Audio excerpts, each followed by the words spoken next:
Bom, pessoal, estou aqui hoje com a Jéssica. A gente vai bater um papo rápido aqui sobre contabilidade e MEIs, né? Tem toda aquela história de, será que o MEI precisa de um contador? Será que ele não precisa? Aquela história toda. Então, seja bem-vinda, Jéssica. Tudo bem com você? Sim, tudo bem, Vitor. Obrigada pela participação.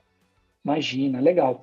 Bom, Jéssica, acho que esse é um tema super controverso, mas ele é controverso, na minha visão, até por falta de informação. Muitas vezes o cliente, né, o microempresário não tem informação do que acontece, do que está acontecendo, e vira e mexe chega na OCP aí alguns exemplos complicadíssimos de empresários que estão com as suas empresas toda arrebentada porque não sabe direito o que está fazendo, né? Então eu queria que você me falasse um pouco, né, para a gente começar, do risco que o contribuinte tem em tentar fazer a contabilidade dele sozinho e o que isso pode acarretar para ele ao longo do tempo. Falando especificamente do MEI, né, que a gente atende, nós somos especialistas, o MEI vem normalmente abre a empresa, abre o CNPJ, mas quando não tem mais a necessidade de emissão de notas, ele simplesmente abandona a empresa, né? Quando aparece aqui para a gente, já está 2, 3 anos lá sem emissão de notas, sem fazer as declarações obrigatórias que tem, mensais, anuais, e aí a gente lida com essa situação, né, de regularizar a empresa desse cliente. Entendi.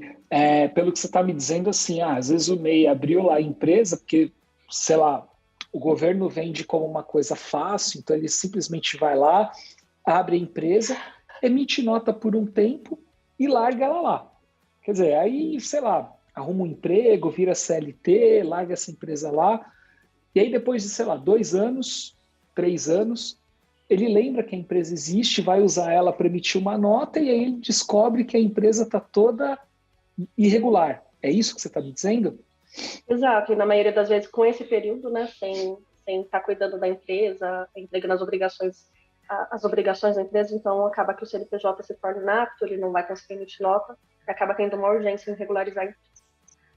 Quer dizer, né, se esse contribuinte tivesse com um contador do lado dele, muito provavelmente depois de 2 ou 3 meses sem emitir uma nota fiscal, o contador ia entender o que está acontecendo e entrar em contato com o cliente, talvez até antes, perguntando o que está rolando. E aí, se o cliente falasse assim, eu não preciso mais dessa empresa, de qualquer coisa, o contador poderia ajudar ele a encerrar a empresa e ele não teria uma bola de neve depois para administrar, certo? Exatamente, porque se ele não está utilizando a empresa, talvez seja mais viável fazer encerramento.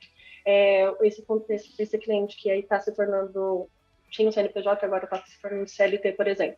Se ele é desligado dessa empresa com o MEI aberto, ele não vai ter direito a seguro-desemprego, por exemplo. Então, é importante fazer o encerramento dessa empresa, já que não há aplicação de emissão de notas, né? Para aí sim, quando futuramente ele não teria problema, já que é desburocrático para abrir a empresa, voltaria a abrir uma nova empresa como o MEI. Legal, acho que assim é sempre muito bacana, né? Quando a gente está falando desse tipo de coisa, contabilidade não é um assunto tão simples assim para a maioria das pessoas. Na verdade, todo mundo tem uma dúvida. Essa que você acabou de falar, eu não fazia a menor ideia. Quer dizer, o cara tem um MEI, ele abre o MEI, aí ele abandona esse MEI porque consegue um emprego CLT, passa lá 3, 4 anos como CLT e não fechou o MEI. Se ele é mandado embora e esse MEI está aberto, ele não consegue pegar nenhum direito dele, seguro-desemprego, essas coisas, não tem acesso a nada. O FGTS sim, mas seguro-desemprego ele perde o direito. Aí não consegue Caraca, receber. não fazia a menor ideia disso. Você Se vê tiver o uma CNPJ coisa, ativo, ele não consegue, mesmo como MEI. você vê uma coisa super simples, né, para você, mas um conhecimento de alto valor para quem não faz. Eu, por exemplo, não fazia a menor ideia disso que você acabou de me dizer, né? Então, legal, muito bacana. E é assim, ó, vamos tentar trazer para o pessoal algum caso recente que tenha acontecido na OCP. Evidente que a gente não vai citar o nome do cliente por motivos óbvios, né? Mas eu queria que você trouxesse um exemplo de algum cliente que chegou numa situação parecida e o que o escritório fez para resolver essa dor e o que o cliente tinha de problema, que estava acarretando problema por não ter feito esse encerramento da forma correta. Tivemos uma situação exatamente como nós estamos falando, né? O cliente, ele tinha um mês já, há mais de 3 anos sem estar enviando essas declarações obrigatórias. Ele estava no regime CLT e tinha sido desligado. Quando ele foi receber o seguro-desemprego, não teve direito, e aí viu que o que estava impedindo era o CNPJ aberto. Aí foi aí que ele recorreu a nós. O que é feito? A gente consegue regularizar, que é obrigatório essas declarações, não é feito todo o levantamento das pendências, verificamos a possibilidade de negociação, né, do parcelamento da dívida, e aí sim encerramos o CNPJ dele. E ele pediu um adiamento junto ao Ministério do Trabalho para aí sim conseguir dar entrada novamente no seguro-desemprego. Tá, deixa eu entender um pouquinho melhor, porque você falou várias coisas aí que são importantes. Quais eram essas declarações pendentes? O MEI ele tem a declaração mensal, dados do MEI, que é mensal, e a declaração anual, que é entregada normalmente até o mês de maio de cada ano. Declaração de movimentação, é isso? Quanto essa empresa faturou? Exato, ainda que ele não tenha emissão de notas, é obrigado a essa declaração anual. Entendi, quer dizer, tá. Mas é obrigado mensal também, mesmo que ele não emita, ou se a empresa está inativa, ele só faz a declaração anual? A declaração mensal está vinculada a gerar a guia do pagamento do MEI. Então, você obrigatoriamente tem que fazer esse pagamento mensalmente, ainda que não tenha faturamento. Entendi. Então vamos lá. Agora, acho que para mim está claro agora. Ele tem que fazer as declarações mensais, mesmo que não emita nota. Ele precisa fazer uma declaração anual dizendo, passei esse ano inteiro aqui sem faturar nada.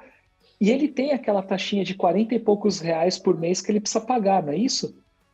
Exato. Para quem é prestador de serviço, comércio, tem um valor fixo mensalmente. R$ 62,00 está atualmente o valor para quem é prestador de serviço e comércio. Sumiu. Ele tem anualmente, né? É alterado esse valor. E então mensalmente ele tem que cumprir com essa obrigação. Entendi. Aí o que aconteceu nesse caso? Só para a gente entender. A pessoa tinha a MEI aberta, ela foi lá, arrumou um emprego CLT, largou essa empresa aberta, foram passando todos esses meses, essa taxa de R$ 62,00 não foi paga, isso foi computando juro, foi computando mora, multa, aquela história toda. Quando o cliente foi tentar receber o seguro-desemprego 3 anos depois de CLT, ele descobriu que não só não ia conseguir receber o seguro-desemprego, como tinha lá uma dívida de, sei lá, R$2.000, R$3.000 para pagar desse MEI, é isso? Exatamente. Aí que ele lembrou que ele tinha o MEI. E aí tem essa situação de todos os impostos da empresa aí que ficaram em aberto. Legal. Aí agora vamos entender o seguinte, vamos entender o que a OCP fez. Vamos dizer que, hipoteticamente, a dívida desse cliente, somando juros, mora, multas, etc. e tal, estava em R$3.000. O que a gente fez para resolver esse problema? Bom, fizemos a regularização da empresa, o envio das declarações mensais, das declarações anuais, né, informando que ele não teve faturamento.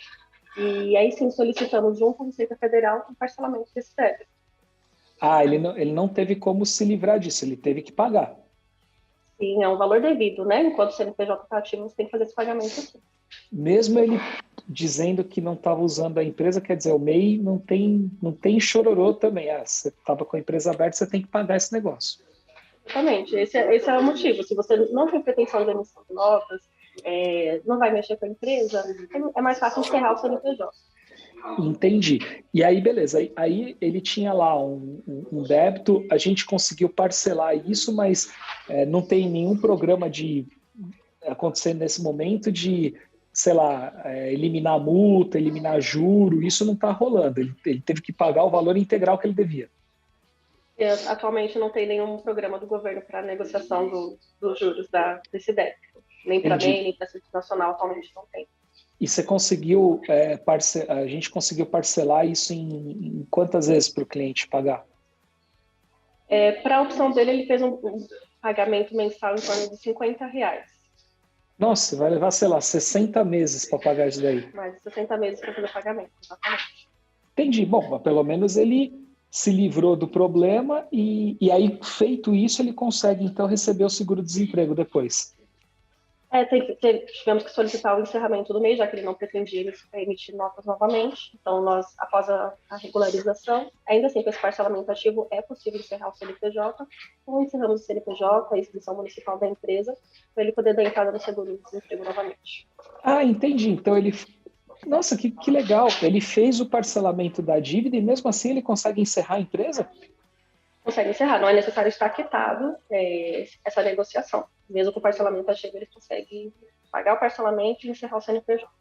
E a dívida fica em nome de quem nesse caso? Da empresa ou da pessoa física? A dívida é transferida para a pessoa física. Ah, entendi. Por isso que ele consegue encerrar a empresa. Que legal. Exatamente. Quer dizer, resolvemos, na verdade, 3 buchas, né? Uma bucha era uma empresa aberta que não tinha mais necessidade, a outra bucha era uma dívida que poderia virar uma bola de neve impagável no futuro, e a terceira bucha é liberar o CPF dessa pessoa para que ele consiga receber o seguro-desemprego dele de uma forma tranquila, certo?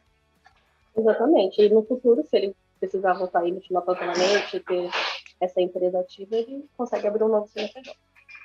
Que legal. Muito bom, Jéssica. Excelente estudo de caso. Tenho certeza que vai contribuir muito com outras pessoas que estão vendo, né, esse conteúdo aqui, porque com certeza esse não é o único com esse tipo de problema. Te agradeço aí por ter compartilhado essa informação com a gente. Eu que agradeço, Vitor. Até mais.